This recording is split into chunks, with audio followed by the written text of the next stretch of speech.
Welcome students. Edwards physics എന്ന് പറയുന്ന ഈ ചാനലിലൂടെ ഉദ്ദേശിക്കുന്നത് എന്താണെന്ന് വെച്ചാൽ മലയാളികളായ കുട്ടികൾക്ക് ഫിസിക്സ്, അതായത് +1 +2 കൂടാതെ 10ാം ക്ലാസ്സും, ഈ ക്ലാസ്സുകളിലെ കുട്ടികൾ മലയാളികളായ കുട്ടികൾക്ക് ഫിസിക്സ് നന്നായിട്ട് മനസ്സിലാക്കി പഠിപ്പിക്കുക എന്ന ലക്ഷ്യത്തോടു കൂടിയാണ്. അപ്പോൾ നിങ്ങൾ ഈ ചാനൽ വളരെ ശ്രദ്ധയോടുകൂടി കാണുകയും ഇതിൽ ചെയ്യുന്ന പ്രോബ്ലംസ് പ്രത്യേകം ചെയ്ത് പരിശീലിക്കാനും ശ്രമിക്കണം. കാരണം ഈ പ്രോബ്ലംസ് ചെയ്താൽ മാത്രമേ നമുക്ക് ഈ സബ്ജക്റ്റ് ശരിയായിട്ട് മനസ്സിലാവൂ. അതുകൊണ്ട് നിങ്ങൾ ഇതിലുള്ള പ്രോബ്ലംസ് എല്ലാം ചെയ്തു കൊടുക്കണം. എന്തെങ്കിലും സംശയം ഇതിനകത്തുണ്ടെങ്കിൽ നിങ്ങൾ കമൻറ്റ് ബോക്സിൽ ഇടുകയാണെങ്കിൽ ഞാൻ അതിന് മറുപടി നൽകുന്നതായിരിക്കും. അപ്പോൾ ഞാനിന്ന് സ്റ്റാർട്ട് ചെയ്യുന്നത് ഇലക്ട്രോസ്റ്റാറ്റിക്സ് എന്ന് പറയുന്ന +2ൻ്റെ ഫസ്റ്റ് ചാപ്റ്ററായ ഇലക്ട്രോസ്റ്റാറ്റിക്സ് ആണ്. എന്താണ് ഇലക്ട്രോസ്റ്റാറ്റിക്സ്? ഇലക്ട്രോസ്റ്റാറ്റിക്സ് എന്ന് പറഞ്ഞാൽ it is a study of ചാർജസിനെ കുറിച്ചുള്ള പഠനമാണ്. When it is at rest, ഈ ചാർജുകൾ റെസ്റ്റിലിരിക്കുന്ന അവസ്ഥയിൽ അതിൻ്റെ സ്വഭാവത്തെക്കുറിച്ചുള്ള പഠനമാണ് ഇലക്ട്രോസ്റ്റാറ്റിക്സ്. ഈ ചാർജസിൻ്റെ ഒരു പ്രത്യേകത എന്താണെന്ന് വെച്ചാൽ ചാർജസിന് ചുറ്റും ഇലക്ട്രോസ്റ്റാറ്റിക് ഫീൽഡ്, ഇലക്ട്രിക് ഫീൽഡ് ഉണ്ട്. ഇത് റെസ്റ്റിലാണെങ്കിൽ അതിന് ചുറ്റും ഇലക്ട്രിക് ഫീൽഡ് മാത്രമേ ഉണ്ടാവുകയുള്ളൂ. അതേസമയം ചാർജ് ആക്സിലറേഷൻ ഇല്ലാതെ യൂണിഫോം വെലോസിറ്റിയിൽ, യൂണിഫോം സ്പീഡിൽ യാത്ര ചെയ്ത് കഴിഞ്ഞാൽ, അത് സഞ്ചരിച്ച് കഴിഞ്ഞാൽ അതിൽ ഇലക്ട്രിക് ഫീൽഡും മാഗ്നറ്റിക് ഫീൽഡും ഉണ്ടാകും. ഇലക്ട്രിക് ഫീൽഡ് മാത്രമല്ല ചാർജ് ഉണ്ടാക്കുന്നത്, മാഗ്നറ്റിക് ഫീൽഡും ഉണ്ടാക്കുക it moves. And another thing is that if the charge moves in with an acceleration, ഒരു ആക്സിലറേഷനോടുകൂടി ചാർജ് സഞ്ചരിക്കുകയാണെങ്കിൽ it will radiate energy. Electromagnetic radiations ആയിട്ട് ഇത് എനർജി റേഡിയേറ്റ് ചെയ്യുകയും ചെയ്യും. അപ്പോൾ അതുകൊണ്ട് തന്നെ ഇലക്ട്രോസ്റ്റാറ്റിക്സ് എന്ന് പറയുന്ന ചാർജസിനെ കുറിച്ചുള്ള പഠനം വളരെ പ്രാധാന്യമുള്ളതാണ് ഫിസിക്സിൽ. So let us start. നമുക്ക് ആദ്യം തന്നെ ഇതിൽ പറഞ്ഞിരിക്കുന്നത് എന്താണ് ചാർജസ് എന്താണെന്ന് പറയാം. ഇലക്ട്രോണും പ്രോട്ടോണും എലമെൻ്ററി പാർട്ടിക്കിൾസാണ്. ആറ്റത്തിൻ്റെ എലമെൻ്ററി പാർട്ടിക്കിൾസാണ് ഇലക്ട്രോൺസ്, പ്രോട്ടോൺസ് ആൻഡ് ന്യൂട്രോൺസ്. ഇതിൽ ഇലക്ട്രോണിനും പ്രോട്ടോണിനും ഉള്ള ഒരു ഇൻട്രിൻസിക് പ്രോപ്പർട്ടി, അതായത് ഇൻബോൺ നേച്ചർ, ജന്മനാ ഉള്ള ഒരു ക്വാളിറ്റിയാണ് ചാർജ് എന്ന് പറയുന്നത്. ഇപ്പോൾ അതിനൊക്കെ മാസ് ഉള്ളതുപോലെ തന്നെ എന്താണ് മാസം എന്ന് ചോദിച്ചാൽ നമുക്ക് പറയാൻ പറ്റില്ല. എന്തുകൊണ്ട് മാസം ഉണ്ടായി അറിയില്ല. പക്ഷേ അതേപോലെ തന്നെ ഇതിൻ്റെ രണ്ടിൻ്റെ ഒരു ഇൻട്രിൻസിക് പ്രോപ്പർട്ടിയാണ് ചാർജസ്. നമ്മൾ കൺവെൻഷനലായിട്ട് ഇതിനെ എന്ത് വിളിച്ചു?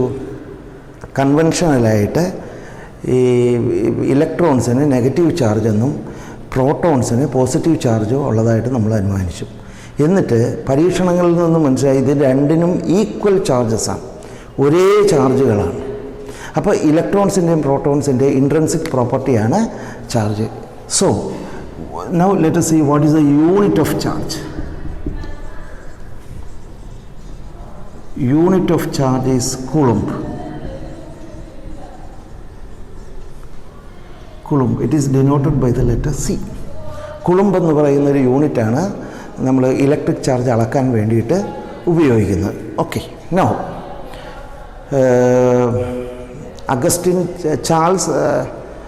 ചാൾസ് അഗസ്റ്റിൻ ഡെ കുളംബ് എന്ന് പറയുന്ന ഫ്രഞ്ച് ശാസ്ത്രജ്ഞൻ്റെ പേരിലാണ് ഇത് അറിയപ്പെടുന്ന കുളംബ് എന്ന് പറയുന്നത്. അപ്പോൾ ഇലക്ട്രോണിൻ്റെ ചാർജ് നമ്മൾ നെഗറ്റീവായിട്ട്, അത് കൺവെൻഷനലായിട്ട് നമ്മളങ്ങനെ എടുത്തു എന്നേ ഉള്ളൂ. ഇലക്ട്രോണിൻ്റെ നെഗറ്റീവായിട്ടും പ്രോട്ടോണിൻ്റെ പോസിറ്റീവായിട്ടും എടുത്തു. Charge of an electron is charge of an electron is 1.6 into 10⁻⁻19 coulombs, and there is a minus charge is there, minus of, and charge of a proton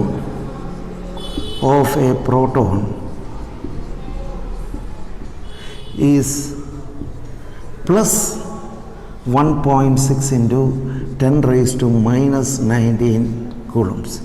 ഇതാണ് ഇലക്ട്രോണിൻ്റെയും പ്രോട്ടോണിൻ്റെയും charge. Okay, now let us see how to charge a body. ഒരു ബോഡിക്ക്, ഏതെങ്കിലും ഒരു body, for example this pen, ഈ പേനയെ എനിക്ക് charge ചെയ്യാൻ പറ്റും. ചാർജ് ചെയ്യാന്ന് വെച്ചാൽ അതിനകത്ത് ചാർജ്, പോസിറ്റീവ് ചാർജോ നെഗറ്റീവ് ചാർജോ ഉൾക്കൊള്ളിക്കാൻ പറ്റും.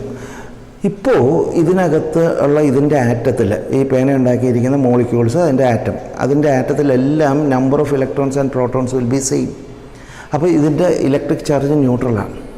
അതായത് 10 പ്രോട്ടോണും 10 ഇലക്ട്രോണും ഉണ്ടെങ്കിൽ ആ ആറ്റത്തിൻ്റെ ഇലക്ട്രിക് ചാർജ് ന്യൂട്രലാണ്. കാരണം ഒന്ന് പ്ലസും മറ്റൊന്ന് മൈനസുമാണ്, ഈക്വൽ ചാർജസാണ്. ഇതിന് വേണമെങ്കിൽ എനിക്ക് ചാർജ് ചെയ്യാൻ പറ്റും. എങ്ങനെ ചാർജ് ചെയ്യാൻ പറ്റണം? പ്രോട്ടോൺസ് ഇങ്ങോട്ട് കൊടുക്കലും പ്രോട്ടോൺസിനെ ഇതിൽ നിന്ന് എടുത്തു മാറ്റലും അത്ര എളുപ്പമല്ല. അതുകൊണ്ട് ഇലക്ട്രോൺസാണ് എളുപ്പം. അപ്പോൾ എനിക്ക് വേണമെങ്കിൽ ഇത് ഏതെങ്കിലും രീതിയിൽ ഇതിൽ നിന്ന് ഒരു 100 ഇലക്ട്രോൺസിനെ മാറ്റാൻ കഴിഞ്ഞാൽ, 100 ഇലക്ട്രോൺസിനെ മാറ്റി എൻ്റെ കയ്യിൽ പിടിക്കാൻ കഴിഞ്ഞാൽ ഇതിന് പോസിറ്റീവ് ചാർജ് വരും. 100 പോസിറ്റീവ് ചാർജ് വരും. 100 E. This is denoted by the letter E.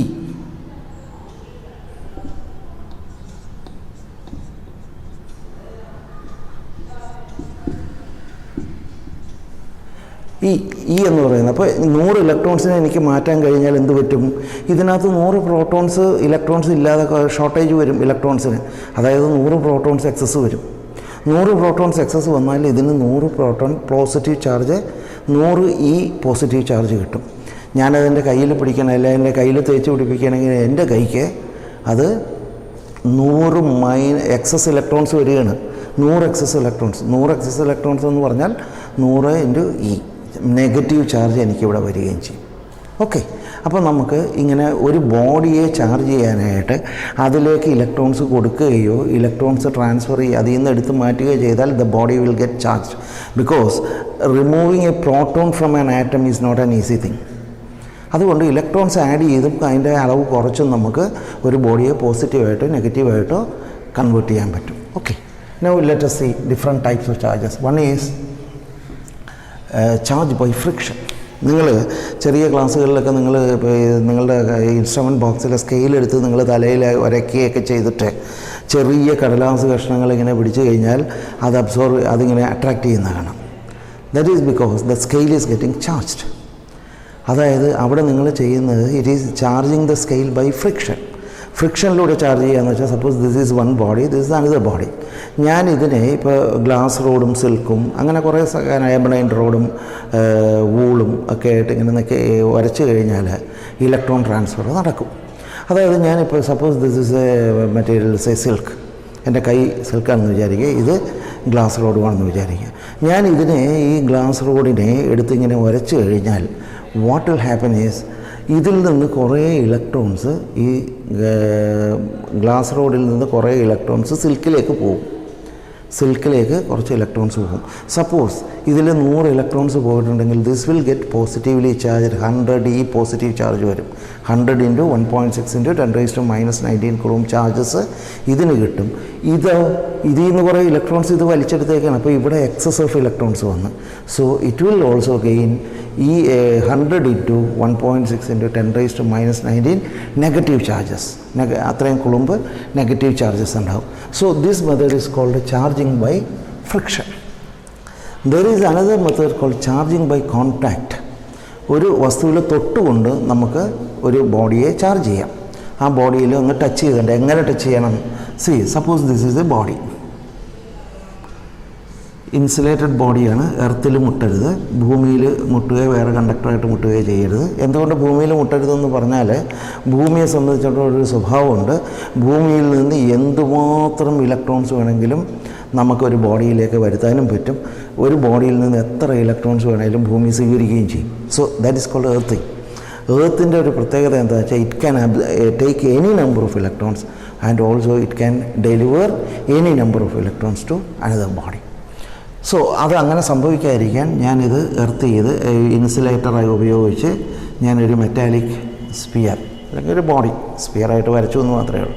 എന്നിട്ട് ഞാൻ ഈ വേറൊരു ഗ്ലാസ് റോഡ് സിൽക്കിലിട്ട് അരച്ച് അതിന് പോസിറ്റീവ് ചാർജ് വന്ന ഒരു റോഡ്, പോസിറ്റീവ് ചാർജുള്ള ഒരു റോഡ് ഞാൻ എന്ത് ചെയ്യുമെന്ന് വെച്ച് കഴിഞ്ഞാൽ ഇവിടെ കൊണ്ടുവന്ന്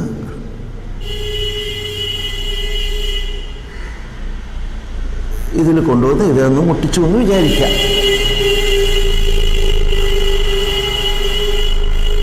ഇതിൽ കൊണ്ടുപോയി മുട്ടിച്ചു എന്ന് വിചാരിക്കുക. അപ്പോൾ ഇതിന് ഓൾറെഡി പോസിറ്റീവ് ചാർജ് ഉണ്ട്. പോസിറ്റീവ് ചാർജ് ഉണ്ട്. ഈ പോസിറ്റീവ് ചാർജാണ് ഉള്ള ബോഡിയാണ് ഞാൻ ഈ ബോഡിയിൽ കൊണ്ട് മുട്ടിക്കുന്നത്. What will happen is some of the charges will pass into this. അപ്പോൾ ഇതിനകത്ത് കുറച്ച് ചാർജസ് അതിനകത്തേക്ക് പാസ് ചെയ്യും. എന്നിട്ട് നിങ്ങൾ ഈ റോഡ് പിൻവലിച്ച് കളയുക. So this body will get positively charged. ഈ ബോഡി പോസിറ്റീവ്ലി ചാർജ്ഡ് ആവും.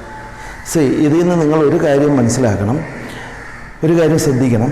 ഇതിൽ ഈ ഗ്ലാസ് റോഡിൽ 100 പോസിറ്റീവ് ചാർജ് കൂടുതലുണ്ടെന്നിരിക്കട്ടെ, 100 ചാർജ് ഉണ്ടെങ്കിൽ ഇതിങ്ങനെ മുട്ടിക്കുമ്പോൾ കൃത്യം 50 എണ്ണം തന്നെ ഇങ്ങോട്ട് പോകുമെന്ന് ചിന്തിക്കരുത്. That depends. അത് അതിൻ്റെ സൈസ്, നമ്മൾ മുട്ടിക്കുന്ന ആ കണ്ടക്ടറിൻ്റെ സൈസിനും ഷേപ്പിനും ഒക്കെ അനുസരിച്ചായിരിക്കും കാര്യങ്ങൾ പോവുക. എത്ര ചാർജ് അങ്ങോട്ട് പോകും ഇങ്ങോട്ട് പോകും എന്നുള്ളത്. അതിനൊരു ഉദാഹരണം പറയുകയാണെങ്കിൽ, നിങ്ങൾ ഒരു ചെറിയൊരു water tank, say it contains 50 liters of water.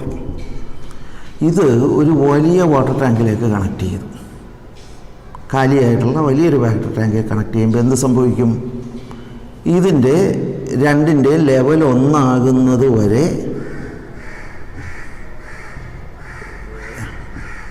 വെള്ളം അങ്ങോട്ട് ട്രാൻസ്ഫർ ചെയ്യും. ചിലപ്പോൾ 50 ലിറ്ററിൽ 40 ലിറ്റർ ഇതിനകത്തോട്ട് ഫ്ലോ ചെയ്തെന്ന് വരും. ഇതിൻ്റെ ലെവൽ ഒന്നാകുക എന്നുള്ളതാണ് പ്രശ്നം. ലെവൽ ഒന്നാകുന്ന വരെ ട്രാൻസ്ഫർ ചെയ്യും. അതിൻ്റെ അർത്ഥം ഇതിൽ നിന്ന് കറക്റ്റ് 25 ലിറ്റർ വെള്ളം എല്ലായിടത്തോട്ട് പോകുന്നത്. That depends on the volume of the second tank. തിരിച്ചാണെങ്കിൽ, suppose this is a big tank, imagine that it contains 100 liters of water. ഈ 100 liters ഓഫ് വാട്ടർ നമ്മൾ എന്ത് ചെയ്യുമെന്ന് വെച്ചാൽ വളരെ ചെറിയൊരു വാട്ടർ ടാങ്കിലേക്ക് കണക്ട് ചെയ്തു. So what will happen? ഇതിങ്ങനെ വെള്ളം പോയിട്ട് ഇവിടെ വന്നിട്ട് രണ്ടും ഒരേ ലെവലാകുന്നത് വരെ വാട്ടർ ഫില്ലാവും. Until both the water levels are same. അപ്പോൾ ചിലപ്പോൾ ഈ 100 ലിറ്ററിൽ ചിലപ്പോൾ 10 ലിറ്റർ ഇങ്ങോട്ട് പോകുന്നു കാണുള്ളൂ, ബാക്കി 90 ലിറ്ററും ഇവിടെ തന്നെ കിടക്കും. ഇതുപോലെ തന്നെയാണ് ചാർജ് ബോഡീസിൻ്റെ കേസ്. അത് മുട്ടിക്കുമ്പോൾ കൃത്യം പകുതിയായിട്ട് അല്ലെങ്കിൽ അങ്ങോട്ട് പോവില്ല. That depends on how much charge it can occupy. ഇതിൻ്റെ കപ്പാസിറ്റൻസ്, ഇതിൻ്റെ കപ്പാസിറ്റി പോലെ ഇരിക്കും, ചാർജിന് ഉൾക്കൊള്ളാനുള്ള ഇതിൻ്റെ കപ്പാസിറ്റി പോലെ ഇരിക്കും ഈ ടച്ച് ചെയ്യുമ്പോഴുള്ള ഇതിൻ്റെ ഇങ്ങോട്ടുള്ള പോക്ക്. സോ ദിസ് ഈസ് കോൾഡ്, ഇത് രണ്ടും ഒരേ ടൈപ്പ് ബോഡിയാണ്, ഒരേ ഷേപ്പുള്ള ബോഡിയാണെങ്കിൽ ഈക്വലായിട്ട് ഷെയർ ചെയ്യും. ഇപ്പോൾ 2 വാട്ടർ ടാങ്കിനും 50 ലിറ്റർ ആണെങ്കിൽ 50 ലിറ്ററുള്ള വാട്ടർ ടാങ്കിലോട്ട് മറ്റൊരു കാലി 50 ലിറ്റർ കണക്ട് ചെയ്ത് കഴിഞ്ഞാൽ 25 ലിറ്റർ അങ്ങോട്ട് പോകും, 25 ലിറ്റർ ഇങ്ങോട്ട് പോകും. So if the body is of equal shape and size, touch ചെയ്യുന്ന ബോഡി ഈക്വൽ ഷേപ്പും സൈസും ആണെങ്കിൽ ഈക്വലായിട്ട് ട്രാൻസ്ഫർ നടക്കും. Okay, this is called charging of a body by contact. Now there is another thing, charging a body by induction. Induction എന്ന് വെച്ചാൽ touch ചെയ്യാതെ induce ചെയ്യുക. I will tell you how to make it. Suppose this is an conductor with an insulated bottom. ഇവിടെ നിങ്ങൾ ഒരു glass road കൊണ്ടുവരിക, which is positively charged. Positively charge glass rod കൊണ്ടുവരാം. ഈ ചാർജസിന് ഒരു പ്രത്യേകത കണ്ടിട്ടുണ്ട്, ഈ നെഗറ്റീവും പോസിറ്റീവും ചാർജസിന് ഉള്ള ഒരു പ്രത്യേകത. അതായത് 2 നെഗറ്റീവ് ചാർജസ് അടുപ്പിച്ച് വന്നു കഴിഞ്ഞാൽ ഇറ്റ് വിൽ ഗെറ്റ് റിപ്പൾഡ്. അതേപോലെ തന്നെ 2 പോസിറ്റീവ് ചാർജുകൾ അടുപ്പിച്ച് വന്നാൽ ഇറ്റ് വിൽ ഗെറ്റ് റിപ്പൾഡ്. അതേസമയം ഒരു പോസിറ്റീവ് ചാർജും ഒരു നെഗറ്റീവ് ചാർജും കൂടി അടുത്ത് വന്നു കഴിഞ്ഞാൽ ദാറ്റ് വിൽ അട്രാക്റ്റ്. അങ്ങനൊരു ക്വാളിറ്റി ഈ ചാർജസിനുണ്ട്. നമ്മുടെ കാന്തം, നിങ്ങൾ ചെറിയ ക്ലാസ്സുകളിലൊക്കെ ചെറുപ്പത്തിലെ കണ്ടില്ലേ കാന്തം? അതെങ്ങനെ നോർത്ത് പോളും കൂടി അടുപ്പിച്ചാൽ അത് റിപ്പൽ ചെയ്യും, ഇങ്ങോട്ട് തള്ളിപ്പോരും. സൗത്ത് പോളും കൂടി റിപ്പൽ അടുപ്പിച്ച് കഴിഞ്ഞാൽ റിപ്പൽ ചെയ്യും. സൗത്ത് പോളും നോർത്ത് പോളും ആണെങ്കിൽ there will be attraction. Similarly like charges repels and unlike charges attracts. അപ്പോൾ ഇവിടെ ഒരു പോസിറ്റീവ് ചാർജുള്ള കൊണ്ടുവരുമ്പോൾ ഇതൊരു മെറ്റലാണെന്ന് ഓർക്കുന്നത്. ഇത് കണ്ടക്ടറിൻ്റെ പ്രത്യേകത എന്താണെന്ന് വെച്ച് കഴിഞ്ഞാൽ it contains a lot of free electrons. എങ്ങനെയാണ് ഫ്രീ ഇലക്ട്രോൺസ് വന്നെന്നുള്ളതൊക്കെ കെമിസ്ട്രിയിൽ ഒക്കെ പഠിക്കാം, അല്ലെങ്കിൽ നിങ്ങൾക്ക് മറ്റേ സെമി കണ്ടക്ടേഴ്സ് എന്ന് പറയുന്ന ആ ഇതിലേക്ക് വരുമ്പോൾ എനർജി ബാൻഡൊക്കെ പഠിക്കുമ്പോൾ അത് പഠിക്കും. It contains lot of free electrons. ഈ ഫ്രീ ഇലക്ട്രോൺസ് ഇങ്ങനെ കറങ്ങി നടക്കുന്ന സമയത്താണ് ഇവിടെ ഒരു പോസിറ്റീവ് ചാർജ് വരുന്നത്. So what will happen? All electrons are having negative charge. All the electrons will flow to this side, attracted ആവും. പക്ഷേ ഇതിന് ആ മെറ്റൽ വിട്ട് പുറത്തോട്ട് വരാൻ പറ്റില്ല. അതിന് വേറെ എനർജി വേണം. അത് മെറ്റൽ വിട്ട് പുറത്തോട്ട് വരാൻ പറ്റില്ല അതിന്.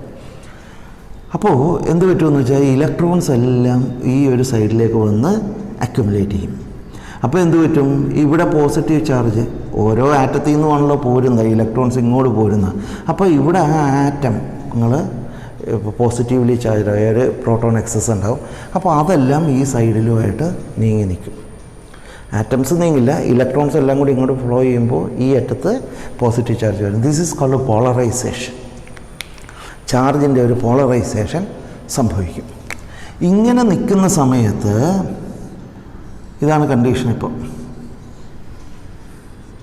ഇവിടെ മുഴുവൻ നെഗറ്റീവ് ചാർജ്, ഇവിടെ കുറേ പോസിറ്റീവ് ചാർജ്. ഇവിടെയാണ് ഗ്ലാസ് റോഡ് ഇങ്ങനെ വെച്ചത്, പോസിറ്റീവ് ചാർജ്. ഈ സമയത്ത് ഞാൻ എന്ത് ചെയ്യുമെന്ന് വെച്ചാൽ, using a wire I will connect to earth. നമ്മളെ ഭൂമിയിലേക്ക് ഒന്ന് കണക്ട് ചെയ്ത് കൊടുക്കും. വെറുതെ ആ വയറെടുത്ത് ഒന്ന് എർത്തിലോട്ട് മുട്ടിക്കും. നിങ്ങളെവിടെ നിൽക്കുന്ന തറയിൽ ഇൻസുലേറ്റർ അല്ലാത്ത ഒരു സ്ഥലത്ത് മുട്ടിക്കുക, എർത്തിലോട്ട് മുട്ടിക്കുക. എന്ത് സംഭവിക്കും? എർത്തിൻ്റെ പ്രത്യേകത എന്താണ്? It can supply any number of electrons as well as it can take any number of electrons. എർത്തിന് അങ്ങനെ ഒരു ഗുണമുണ്ട്. So what will happen? ഇവിടെ പ്രോട്ടോൺസ് എല്ലാം കൂടി ഈ സൈഡിൽ നിൽക്കുകയാണ്. അപ്പോൾ എർത്തിലാണെങ്കിൽ ധാരാളം ഇലക്ട്രോൺസ് ഉണ്ട്. ഈ ഇലക്ട്രോൺസ്, ഈ പ്രോട്ടോൺസ് ആണെങ്കിൽ ഒരു ഇലക്ട്രോൺ കിട്ടാനായിട്ട് ദാഹിച്ച് നിൽക്കുകയാണ്. ആ സമയത്താണ് നമ്മൾ എർത്ത് ചെയ്യുന്നത്.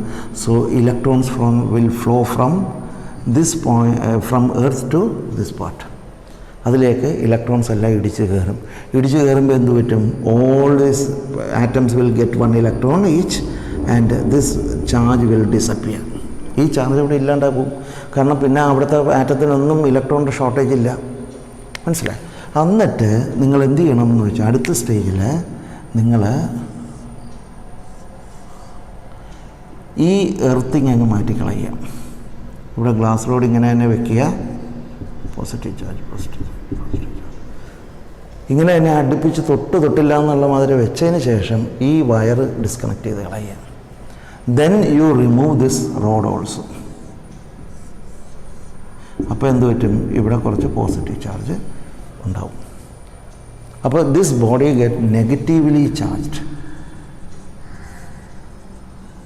Here, by induction, using a positively charged body, I am charging another body to negatively charged body.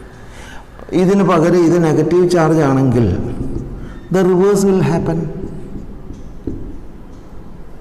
ഇവിടെ ഇലക്ട്രോൺസ് ഉണ്ടാവും. ഈ സമയത്ത് എർത്ത് ചെയ്യുമ്പോൾ എക്സസ് ഇലക്ട്രോൺസ് എല്ലാം കൂടി ഇങ്ങോട്ട് ഫ്ലോ ചെയ്യും, എർത്തിലേക്ക് ഫ്ലോ ചെയ്യും. അപ്പോൾ എന്ത് പറ്റും? This will get a positively charged.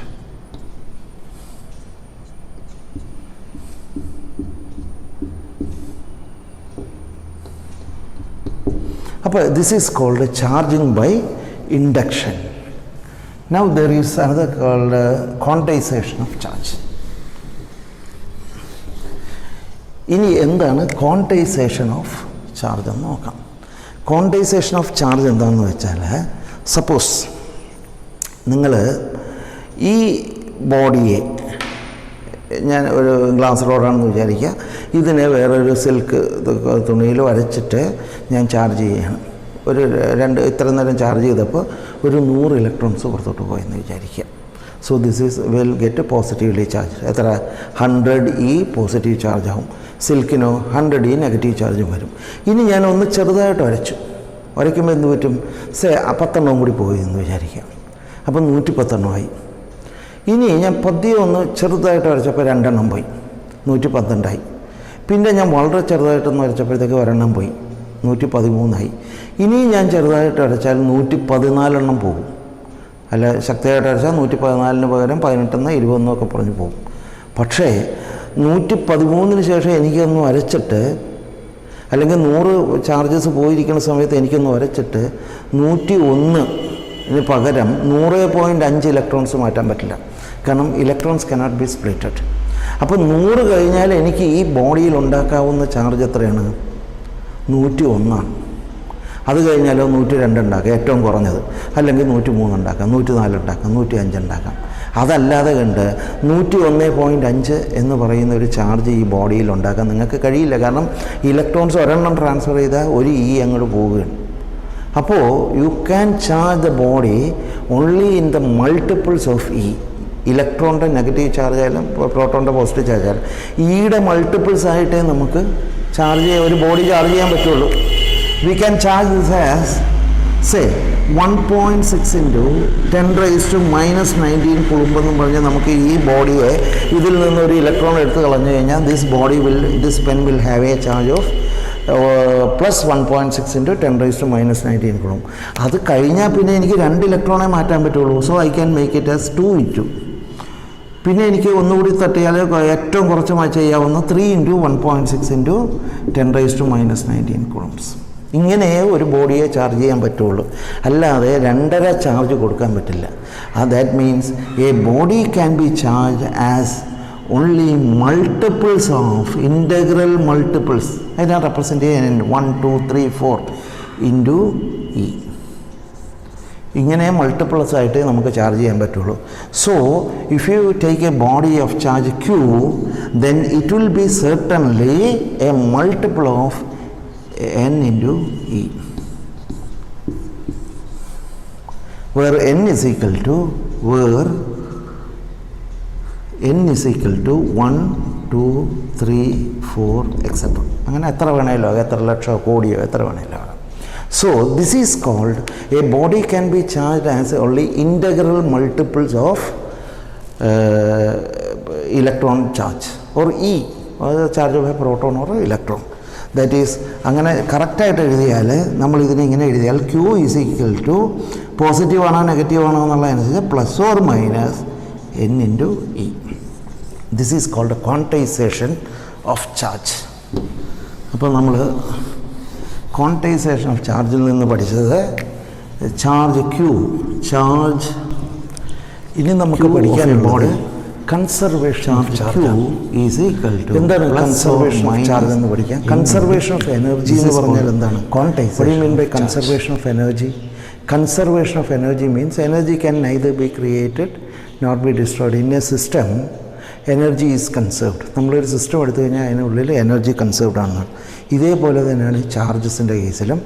The charge is conserved. U cannot create or destroy a charge. Okay, അതാണ് കൺസർവേഷൻ ഓഫ് ചാർജ്. അതിനൊരു ഉദാഹരണം പറയുകയാണെങ്കിൽ, ഇപ്പോൾ ഞാൻ നേരത്തെ പറഞ്ഞ എക്സാമ്പിളിൽ തന്നെ എടുക്കുക. ഇത് ഗ്ലാസ് റോഡ്, ഇത് സിൽക്ക്. ഈ ഗ്ലാസ് റോഡ് സിൽക്കിൽ വരയ്ക്കുമ്പോൾ എന്താ സംഭവിക്കുന്നത്? Glass rod and silk combines together to form a system. അപ്പോൾ ഈ ഗ്ലാസ് റോഡിൽ നിന്ന് 100 ഇലക്ട്രോൺസ് പുറത്തോട്ട് ചാടിയാൽ 100 ഇലക്ട്രോൺസ് സിൽക്കിൽ പറ്റി കിടക്കും. മനസ്സിലായോ? ഇതിനകത്ത് 10,000 ഇലക്ട്രോൺസ് ഉണ്ടെന്നിരിക്കട്ടെ, 10,000 പ്രോട്ടോൺസ്. അപ്പോൾ ഇത് ന്യൂട്രലാണ്. അപ്പോൾ ഈ 10,000 ഇലക്ട്രോൺസ് ഉള്ളതിൽ നിന്ന് 100 ഇലക്ട്രോൺസ് ഞാൻ ഇങ്ങോട്ട് മാറ്റുമ്പോൾ ബാക്കി 9,900 ഇലക്ട്രോൺസ് ഇതിനകത്തും 100 ഇലക്ട്രോൺസ് ഇതിനകത്തുണ്ട്. ഇത് രണ്ടിലും കൂടി കൂട്ടുമ്പോൾ വീണ്ടും 10,000 ഇലക്ട്രോൺസ് തന്നെയുണ്ട്. ഇവിടെ സംഭവിച്ചത് എന്താണെന്ന് വെച്ചാൽ, ഇതെങ്ങനെ ചാർജ് ചെയ്തത്? ഇവിടെ ചാർജ് ക്രിയേറ്റ് ചെയ്യല്ല ചെയ്തത്. ഇവിടെ നിന്ന് കുറച്ച് ചാർജസ് ഇലക്ട്രോൺസ് എടുത്ത് മാറ്റിയപ്പോൾ this has become positively charged and this has become silk has become negatively charged. അപ്പോൾ ട്രാൻസ്ഫർ ഓഫ് ചാർജസ് മാത്രമേ നടക്കുള്ളൂ. ഒരു ബോഡി ചാർജ് ചെയ്യുകയെന്ന് വെച്ചാൽ ട്രാൻസ്ഫർ ഓഫ് ചാർജസിലൂടെ മാത്രമേ നടക്കുള്ളൂ. You cannot create a charge or not destroy a charge. Okay, that is called conservation of charge. ഇപ്പോൾ നിങ്ങൾ വിചാരിക്കും, നിങ്ങൾ pair production, electron proton annihilation എന്നൊക്കെ പറയുന്ന പെയർ പ്രൊഡക്ഷൻ എന്ന് വെച്ചാൽ ഇലക്ട്രോണും പോസിട്രോണും ഉണ്ടാകുന്നതാണ്. അനിഹിലേഷൻ എന്ന് പറഞ്ഞാൽ ഇലക്ട്രോൺസും പോസിട്രോൺസും തമ്മിൽ കമ്പൈൻ ചെയ്ത് എനർജി ആയിട്ട് മാറുന്ന പ്രോസസ്സാണ്. അവിടെ ഒന്നും തന്നെ ഈ ലോ വയലേറ്റ് ചെയ്യുന്നില്ല.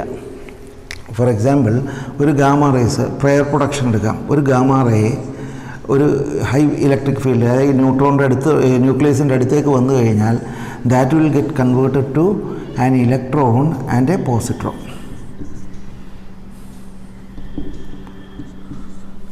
അപ്പോൾ ഇവിടെ എന്താണ് സംഭവിച്ചത്?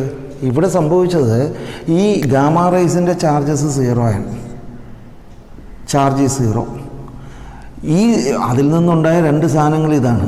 ഇതിൻ്റെ രണ്ടിൻ്റെയും കൂടി നെറ്റ് ചാർജ് എടുത്തു കഴിഞ്ഞാൽ that will B 0, 1 positive 1 negative. അപ്പോൾ ഇവിടെ law of conservation of charge മാറിയിട്ടില്ല, ആ ലോ വയലേറ്റഡ് ആയിട്ടില്ല. തിരിച്ച് അൻഹിലേഷൻ എന്ന് പറയുന്ന ഒരു പ്രോസസ്സിലേക്ക് വന്നു കഴിഞ്ഞാൽ 1 electron and 1 positron at low energy field that will combine and produce gamma rays. അപ്പോൾ ഇവിടെ ഈ സിസ്റ്റത്തിൻ്റെ ആദ്യം ഇതിൻ്റെ ഫോം ഇതാണ്. അപ്പോൾ ഈ സിസ്റ്റത്തിൽ what is the total charge? 0 plus e n minus e 0. Gamma റേസിൻ്റെയോ അതും 0. That means energy is not the charge is not newly created. ആദ്യം ന്യൂട്രലായിരുന്നു, ഇപ്പോൾ അവസാനത്തെ പ്രോഡക്റ്റിലും ന്യൂട്രലായിട്ട് തന്നെ കിട്ടുന്നത്. So law of conservation of charge is obeyed in both the cases. No നമുക്ക് attractive and repulsive force ഉണ്ടെന്ന് പറഞ്ഞു. ഇപ്പോൾ മാഗ്നറ്റിനെ പോലെ തന്നെ like charges attracts and like charge repulse and unlike charges attracts. Magnet നിങ്ങൾ ചെറിയ ക്ലാസ്സുകളിലൊക്കെ കണ്ടേക്കുന്ന മാഗ്നറ്റിൻ്റെ നോർത്ത് പോളും തമ്മിൽ റിപ്പൽ ചെയ്യും, സൗത്ത് പോളും തമ്മിൽ റിപ്പൽ ചെയ്യും. പക്ഷേ north pole and south pole will attract. അതേപോലെ തന്നെ ഇലക്ട്രിക് ചാർജസിൻ്റെ കേസിലും positive and positive charge will get repelled, negative charge and negative charge when they come closer they will experience a repulsive force. അതേസമയം if a positive charge and a negative charge come closer, it will experience a attractive force. Okay, അതിനാണ് ഈ attractive and repulsive forces between charges. ഇതിൽ ഈ gold leaf electroscope എന്ന് പറഞ്ഞൊരു experiment ഉണ്ട്, നിങ്ങളുടെ ടെക്സ്റ്റിൽ അതിനെക്കുറിച്ച് പറഞ്ഞിട്ടുണ്ട്. അതെന്താണെന്ന് പറയാം. അത് ഒരു ബോഡിക്ക് ഇലക്ട്രിക് ചാർജ് ഉണ്ടോ എന്ന് നോക്കാനായിട്ട് ഉപയോഗിക്കുന്ന ഒരു ഇതാണ്. it contains a glass container, closed glass container കാണും. ആ glass container there will be a conductor, ഒരു നോബുള്ള ഒരു കണ്ടക്ടർ ഉണ്ടാവും. ഈ കണ്ടക്ടറിൻ്റെ ഉള്ളിൽ ഈ അറ്റത്ത് there will be two gold leaves, വളരെ തിന്നായിട്ടുള്ള വളരെ വെയിറ്റ് കുറഞ്ഞ കടലാസിനേലും നേരിയതായിട്ടുള്ള, അതുകൊണ്ടാണ് ഗോൾഡ് ഉപയോഗിക്കുന്നത്. ഗോൾഡ് വളരെ നേരിയതായിട്ട് നമുക്ക് അടിച്ച് വരുത്താൻ പറ്റും. അപ്പോൾ 2 കടലാസിനേലും വെയിറ്റ് കുറഞ്ഞ 2 ലീവ്സ് ഇങ്ങനെ കിടപ്പുണ്ടാവും. ഇത് ഗോൾഡ് ലീവ്സ്. ഇനി ഇതിൻ്റെ അടുക്കിലേക്ക് ഇപ്പോൾ നിങ്ങളൊരു ഗ്ലാസ് റോഡ് കൊണ്ടുവരികയാണ്, പോസിറ്റീവ്ലി ചാർജ്ഡ് ഗ്ലാസ് റോഡ് ഇതിൽ കൊണ്ടുവന്ന് മുട്ടിക്കുകയാണെന്നിരിക്കുക. What will happen? ഇതിൽ നിന്ന് കുറേ ഇലക്ട്രോൺസ്, ഇവിടെ ഇലക്ട്രോൺസ് ഇല്ലാതെ നിൽക്കുകയാണ്, ഇലക്ട്രോൺസ് ചാടി ഇങ്ങോട്ട് പോകും. So what will happen? This will have A shortage of electrons. That means this will get charged. ഈ റോഡും കുറച്ച് പോസിറ്റീവ്ലി ചാർജ് ആകും, കുറേ ചാർജസ് ഇങ്ങോട്ട് ഫ്ലോ ചെയ്യും. ശരിക്കും ഇലക്ട്രോൺസ് തിരിച്ചാണ് ഫ്ലോ ചെയ്യുന്നത്. നമുക്ക് പോസിറ്റീവ് ചാർജ് ട്രാൻസ്ഫർ ഉണ്ടെന്ന് വിചാരിക്കുക, പ്രോട്ടോൺസ് ഇങ്ങോട്ട് വേണ്ടായിട്ട് ചിന്തിക്കാം, തൽക്കാലം കാര്യങ്ങൾ മനസ്സിലാക്കാൻ. അപ്പോൾ ഇതിന് കുറച്ച് പോസിറ്റീവ് ചാർജ് കിട്ടും. ഇതിന് പോസിറ്റീവ് ചാർജ് വന്നത് the gold leaf also will get positively charged. 2 gold leaf, വളരെ നേരിയ ഗോൾഡ് ലീഫ് പോസിറ്റീവ് ചാർജ് ചെയ്യുമ്പോൾ there will be A force of repulsion. അതിങ്ങനെ റിപ്പൽ ചെയ്യും. So now the position of the gold leaf will be like this.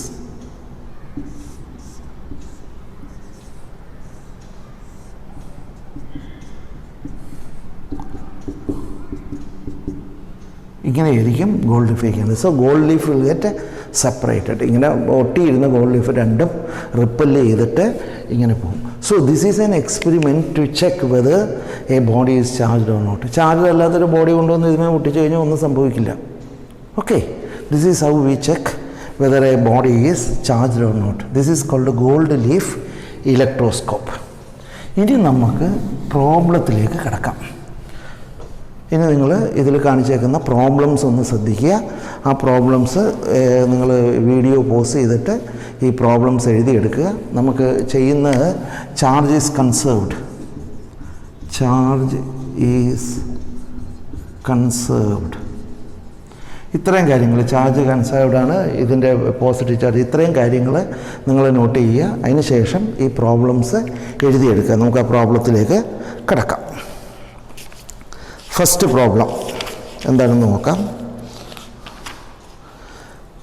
Is A charge of 4.5 into 10 raised to 9 coulomb possible that charge is given charge is q is equal to 4.5 into 10 raised to minus 19 coulombs.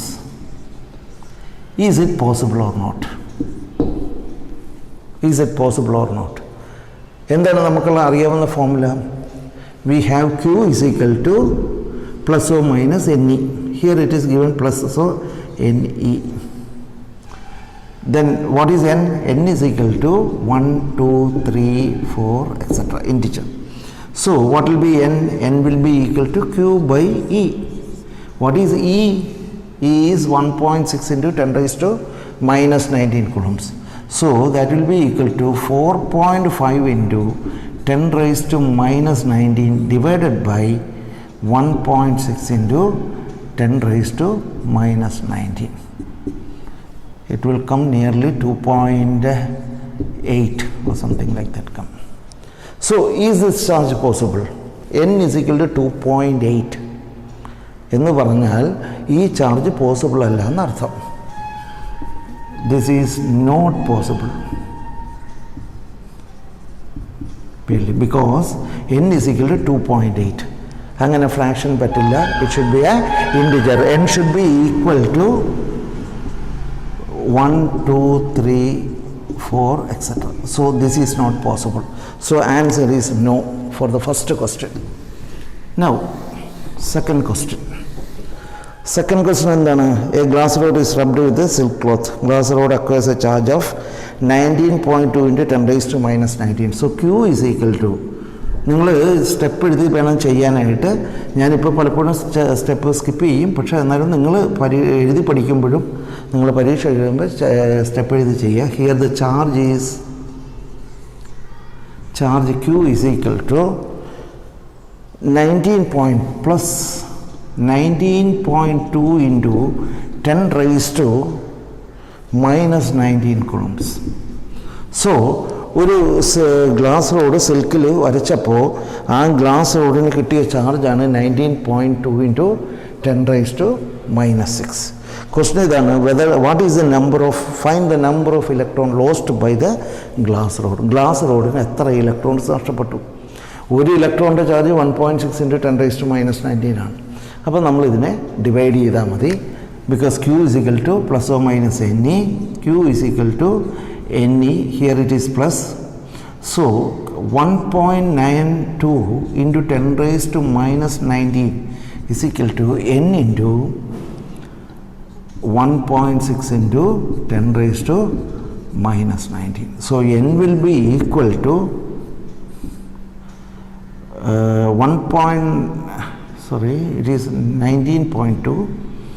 19.2 into divided by 1.6. 19.2 divided by 1/6, that will be, answer is 12. So by acquiring this charge, the glass rod has lost 12 electrons. 12 electrons ആണ് നഷ്ടപ്പെട്ടത്. That is the answer. Answer is 12 for the first part. Now what is the second part? What is the negative charge acquired by the silk? ഞാൻ നേരത്തെ പറഞ്ഞു 100 electrons ഇങ്ങോട്ട് പോയിട്ടുണ്ടെങ്കിൽ ഇതിന് positive ചാർജും അത്രയും തന്നെ നെഗറ്റീവ് ചാർജുമാണ് സിൽക്കിന് കിട്ടുന്നത്. അപ്പോൾ ഗ്ലാസ് റോഡിന് കിട്ടിയ ചാർജ് ഇത്രയാണെങ്കിൽ സിൽക്കിന് charge of silk will be equal to,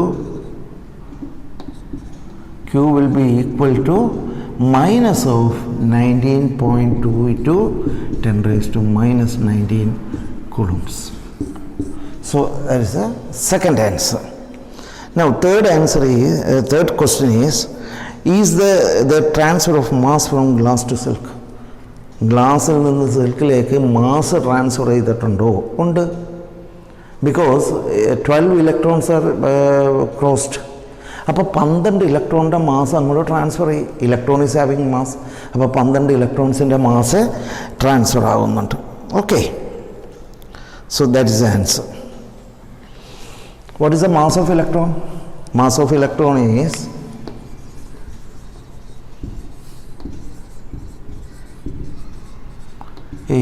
mass of electron is 9 into 10 raised to minus 31 kilogram. That is the mass of an electron. അപ്പോൾ അത്രയും mass into 12, 9 into 10 raised to minus 31 into 12 kilogram mass transfer ചെയ്തിട്ടുണ്ട്. Now let us see what is the third question.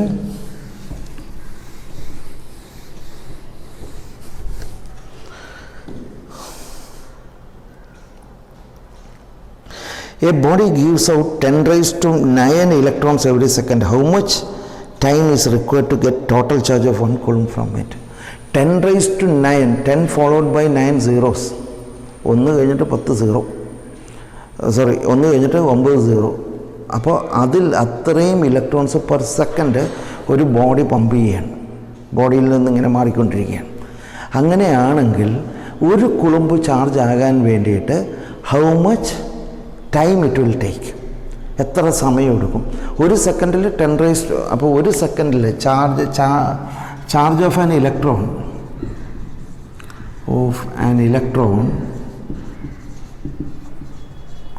E is equal to minus of 1.6 into 10 raised to minus 19 coulombs.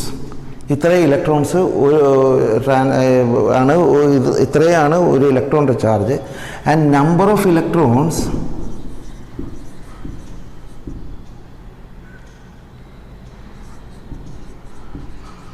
pumped per second is equal to 10 raised to 9. So what are the total charge pumped per second. അപ്പോൾ total charge എത്രയാണ്?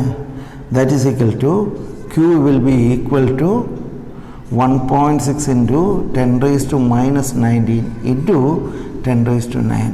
That is equal to 1.6 into 10 raised to minus 10 electrons coulombs.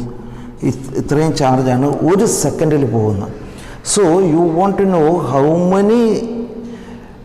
how much time we will take to make that total charge pumped is equal to 1 coulomb. ഒരു കുളുമ്പ് charge pump ചെയ്യാൻ എടുക്കുന്ന സമയമാണ് നമുക്ക് വേണ്ടത്. So let us see how it is. So ഒരു സെക്കൻഡിൽ 1.6 into 10 raised to minus 10 കുളുമ്പ് ചാർജാണ് പോകുന്നത്. അപ്പോൾ ഒരു കുളുമ്പാകാനായിട്ട് എത്ര സമയം വേണം? That is 1 coulomb 1 divided by total charge is 1 coulomb divided by 1.6 into 10 raised to minus 10.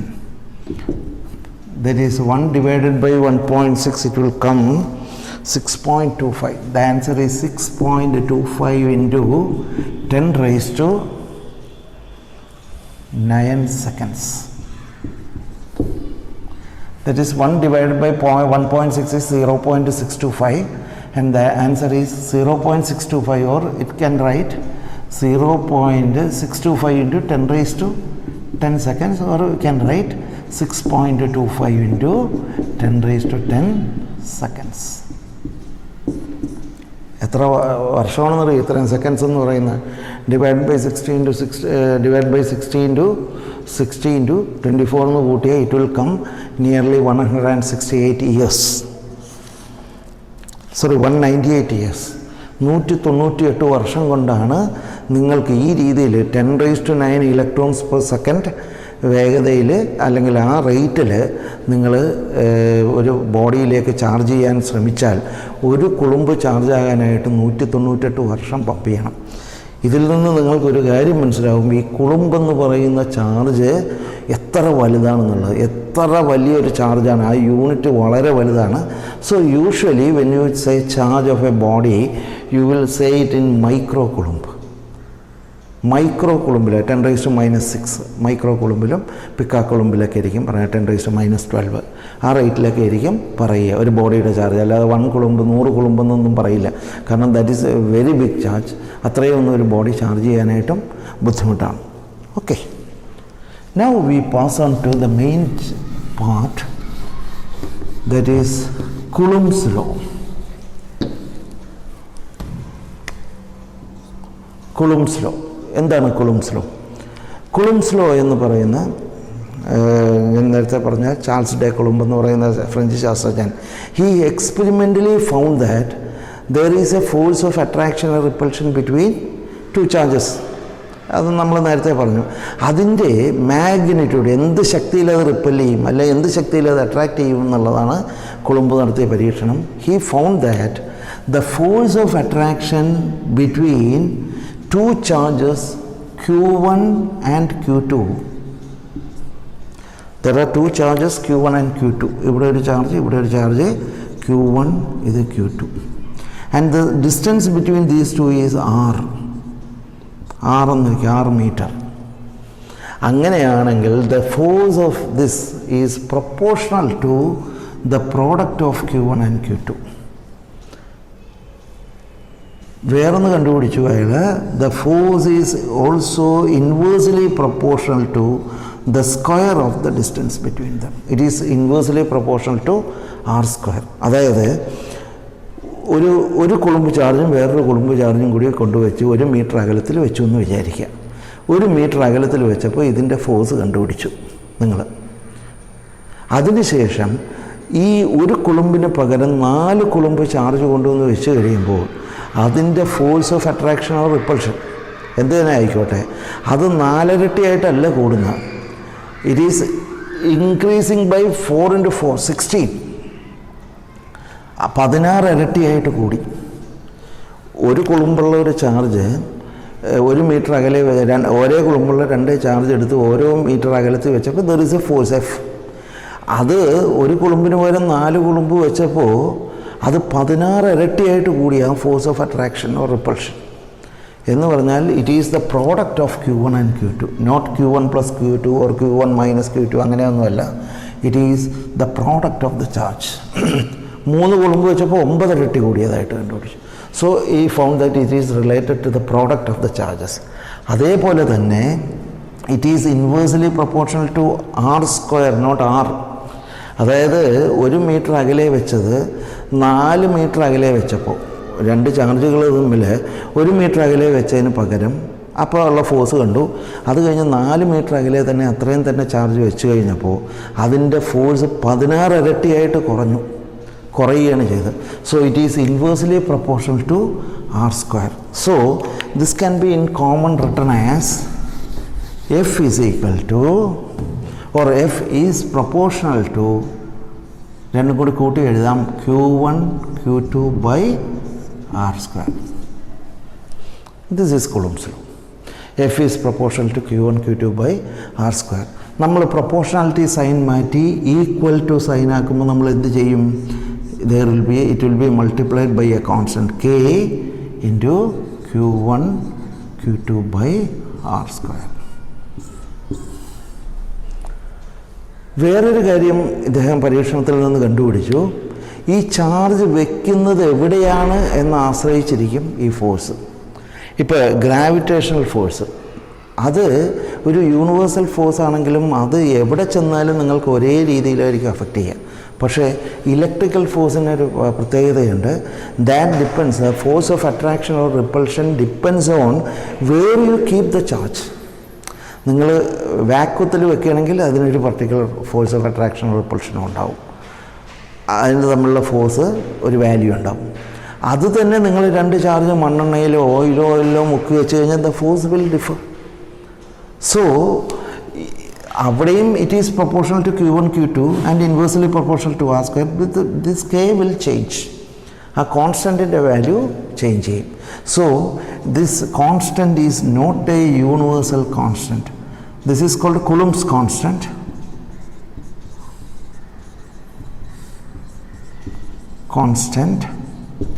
And this is not a universal constant. Gravitational constant G is a universal constant, but here it is not a universal constant. It varies depending on the medium where it is placed. Now let us see. Now the question is, what is the value of K?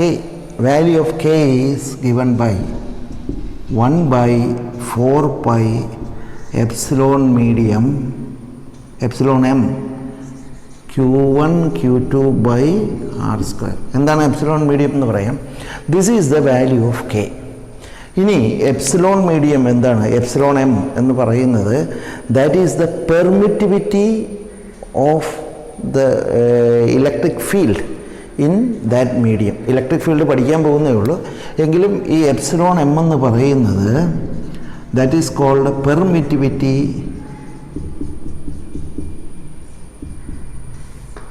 Of the medium. Permittivity of the medium where these two charges are placed. നമ്മളിപ്പോൾ വാക്വത്തിലാണ് വെക്കുന്നതെങ്കിൽ then the force in vacuum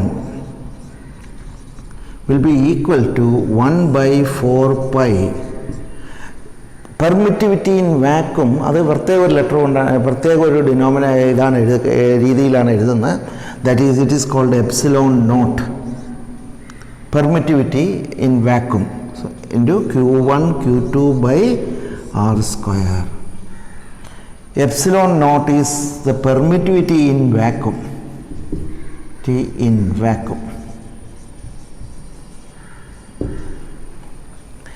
ഇതിൻ്റെ value, the value of epsilon naught is epsilon naught is equal to 8.854 into 10 raised to minus 12. യൂണിറ്റിലേക്ക് പിന്നെ വരാം. So അങ്ങനെ നമ്മൾ ഈ epsilon നോട്ടിന് 8.854 into 10 raised to minus 12 ഇട്ട് കഴിഞ്ഞാൽ you will get the value 9 into 10 raised to 9, approximately equal to 9 into 10 raised to 9 Q1 Q2 by R square. So this is the value of constant K in vacuum. 9 into 10 raised to 9, 1/4 pi epsilon നോട്ടിൻ്റെ value ആണ് 9 into 10 raised to 9. ഇനി ഈ 1/4 pi epsilon നോട്ടിന് വേറൊരു അതിന് പകരം ആ കോൺസ്റ്റൻറ്റിന് വേറൊരു വാല്യൂയും കൂടിയുണ്ട്. 1/4 pi epsilon naught that is equal to k അല്ലേ. കെയ്ക്ക് വാക്വത്തിലുള്ളതാണ്, k in vacuum. And this is equal to 10 raised to minus 7 into c square, where c is the velocity, speed of light. Speed of light in vacuum. Speed of light in vacuum. അപ്പോൾ ഇതിൻ്റെ value എടുത്താൽ നമുക്ക് എന്ത് കിട്ടും? 10 raised to minus 7 into c square. c is 3 into 10 raised to 8. So 9 into 10 raised to 16. അപ്പോഴും 9 into 10 raised to 9 എന്ന് കിട്ടും value. So ഇതും കൂടി ഓർക്കുക. The value of k is 1/4 pi epsilon 0 epsilon naught in vacuum. വാക്വത്തിൽ കെയുടെ value 1/4 pi epsilon naught. ഒരു മീഡിയത്തിലാണെങ്കിൽ കെയുടെ value 1/4 pi epsilon of that medium. Okay, ഇതിന് വേറൊരു ഇത് കൂടിയുണ്ട്. ഈ k is also 10 raised to minus 7 into c square. എന്തുകൊണ്ട് ഈ സി വരുന്നു എന്ന് ചോദിച്ചാൽ, ഈ ഞാൻ നേരത്തെ പറഞ്ഞ പോലെ ഈ ഇലക്ട്രിക് ചാർജ് റെസ്റ്റിലാണെങ്കിൽ അത് ഇലക്ട്രിക് ഫീൽഡ് മാത്രമേ ഉണ്ടാക്കുള്ളൂ. അതിനെക്കുറിച്ച് നമ്മൾ പഠിക്കാൻ പോകുന്നേ ഉള്ളൂ. പക്ഷേ അത് നീങ്ങിക്കഴിഞ്ഞാൽ if it moves it will produce both electric and magnetic field. അത് ആക്സിലറേറ്റ് ചെയ്ത് കഴിഞ്ഞാൽ, ആക്സിലറേഷൻ ഉണ്ടായിരുന്നെങ്കിൽ ഒരു ചാർജ്ഡ് പാർട്ടിക്കിൾ ആക്സിലറേറ്റ് ചെയ്താൽ it will radiate electromagnetic radiations. ആ റേഡിയേഷൻസിൻ്റെ വെലോസിറ്റി സ്പീഡിൻ്റെ തന്നെ ആയിരിക്കും. That will be equal to c. അതുകൊണ്ടാണ് ആ സി ഒക്കെ ഇതിനകത്ത് കയറി വരുന്നത്. അതൊക്കെ വിട്ടേക്കാം, അതിനെക്കുറിച്ചൊന്നും കൂടുതൽ നിങ്ങൾ ഇപ്പോൾ ശ്രദ്ധിക്കേണ്ട. നമുക്കിനി ഇതിലേക്ക് പോകാം.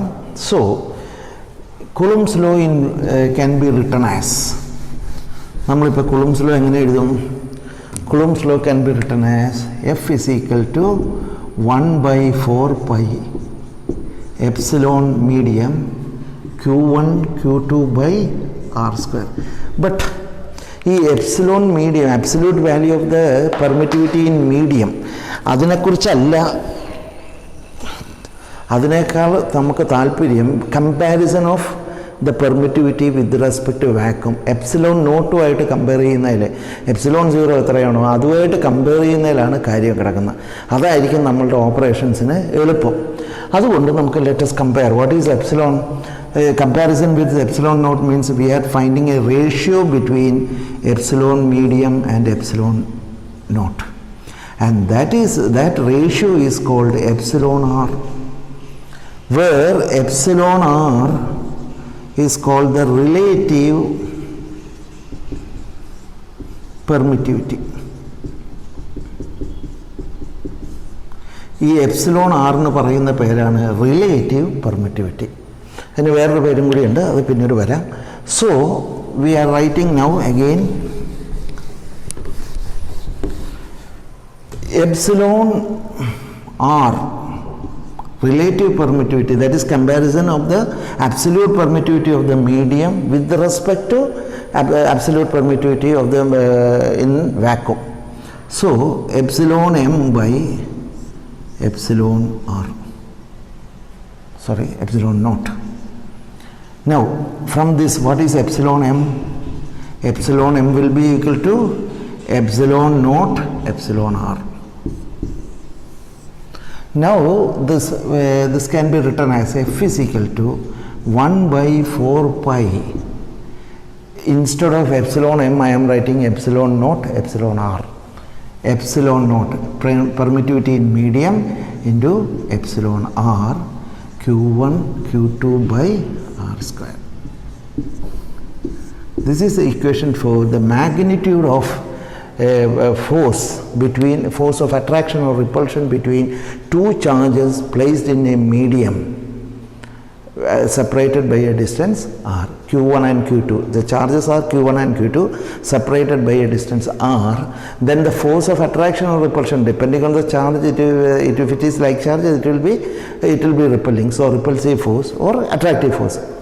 That will be equal to 1 by 4 pi epsilon naught epsilon r, q1 q2 by r square, where epsilon naught is the permittivity in vacuum and epsilon r is the relative permittivity in vacuum. And this is also known as, written as K, capital K, is also known as dielectric constant. ഇതിന് വേറൊരു പേരും കൂടി പറയും, dielectric constant. അപ്പോൾ നമുക്ക് ഇങ്ങനെയും കൂടി എഴുതാം ഇതിനെ 1 by 4 pi epsilon naught k q1 q2 by r square. ഇത് പല ഫോമിൽ എഴുതുന്നു മാത്രമല്ല, relative permittivity is also known as dielectric constant k, അങ്ങനെയും എഴുതാം. So this can be written in 2 ways. Now in vacuum you can write f vacuum is equal to 1 by 4 pi epsilon 0 q1 q2 by r square. ഇവിടെ epsilon R എത്രയായിരിക്കും? ഇവിടെ ശരിക്കും epsilon ആറും കൂടി വരേണ്ടതാണ് വാക്വത്തിലാണെങ്കിൽ. അപ്പോൾ epsilon R for vacuum is epsilon r for vacuum is equal to epsilon medium. Epsilon medium is epsilon vacuum by epsilon vacuum, that is equal to 1. അതുകൊണ്ടാണ് ഇവിടെ എപ്സിലോൺ ആർ എഴുതാതെ പോകുന്നത്. Here it is 1. So in vacuum the value of the magnitude of the force between two charges q1 and q2 separated by a distance r is given by f vacuum is equal to 1 by 4 pi epsilon naught q1 q2 by r square. നമ്മൾ ഒത്തിരി problem ചെയ്യുന്ന ഈ ഒരു formula ഉപയോഗിച്ചായിരിക്കും. And its value is, or it can be written as f vacuum is equal to 9 into 10 raised to 9 value of 1 by 4 pi epsilon naught q1 q2 by r square. Okay, ഇതൊക്കെ ഒന്ന് not ചെയ്യുക. ഇനി നമുക്ക് പഠിക്കാനുള്ളത്, ഇതിൻ്റെ പ്രോബ്ലംസിലേക്ക് പോകുന്നതിന് മുമ്പ് നമ്മൾ ഇതുവരെ പഠിച്ചത് എന്താണ്? ഇതെന്ന് പറയുന്ന it is the magnitude of the force. It is only the magnitude of the force. Whatever the direction, ഡയറക്ഷനും കൂടി നമുക്ക് പഠിക്കാനുണ്ട്. ആ ഡയറക്ഷൻ പഠിക്കണമെങ്കിൽ നമ്മൾക്ക് ഈ Coulomb's law in vector form അത് പഠിക്കണം. അത് വളരെ ഇമ്പോർട്ടൻ്റ് ആണ്. ഏറ്റവും ഇമ്പോർട്ടൻസ് അതിന് വരുന്നതെന്ന് വെച്ചാൽ ഈ എൻട്രൻസ് ക്വസ്റ്റ്യൻസ് ആൻസർ ചെയ്യണമെങ്കിൽ ആ വെക്റ്റർ ഫോം നന്നായിട്ട് പഠിച്ചിരിക്കണം. എന്നാൽ മാത്രമേ നിങ്ങൾക്ക് ആൻസർ ചെയ്യാൻ പറ്റുള്ളൂ. അപ്പോൾ വെക്റ്റർ ഫോം ഞാൻ അടുത്ത വീഡിയോയിൽ പഠിപ്പിക്കുന്നതായിരിക്കും. അടുത്ത വീഡിയോയിൽ അതിനു മുമ്പ്, പക്ഷേ വെക്റ്റർ ഫോം പഠിക്കുന്നതിന് മുമ്പ് വെക്റ്റർ ഒന്ന് നന്നായിട്ട് റിവൈസ് ചെയ്യേണ്ടതുണ്ട്. അപ്പോൾ ഞാൻ അടുത്ത ഇതിൽ വെക്റ്റർ ഫോമിൻ്റെ റിവിഷനായിരിക്കും പഠിപ്പിക്കുക. നിങ്ങൾക്ക് വെക്റ്റർ നന്നായിട്ട് അറിയാമെന്നുണ്ടെങ്കിൽ നിങ്ങൾ ആ ഭാഗം വിട്ട് കളഞ്ഞിട്ട് വെക്റ്റർ ഫോം പഠിപ്പിക്കുന്ന ഇതിലേക്ക് നിങ്ങൾക്ക് കടക്കാവുന്നതാണ്. ആ വീഡിയോയിലേക്ക് നിങ്ങൾക്ക് കടക്കാവുന്നതാണ്. പക്ഷേ I advise better to see that video also, learn that video also. കാരണം വെക്റ്റർ ഫ്രെയിം ഓഫ് റെഫറൻസ് എന്താണ്, വെക്ടേഴ്സിൻ്റെ അഡിഷൻ, അത് തമ്മിൽ ഇനി സൂപ്പർ പൊസിഷൻ പ്രിൻസിപ്പിൾ എന്നും പറഞ്ഞൊരെണ്ണം വരുന്നുണ്ട്. അപ്പോൾ അതൊക്കെ പഠിക്കണമെങ്കിൽ വെക്ടേഴ്സ് നന്നായിട്ട് അറിഞ്ഞിരിക്കണം. അപ്പോൾ അടുത്ത വീഡിയോയിൽ ഞാൻ വെക്റ്റർ റിവിഷൻ നടത്തുന്നതാണ്. അത് കഴിഞ്ഞിട്ട് നമ്മൾ വെക്റ്റർ ഫോമിലേക്ക് പോകും. Okay, thank you.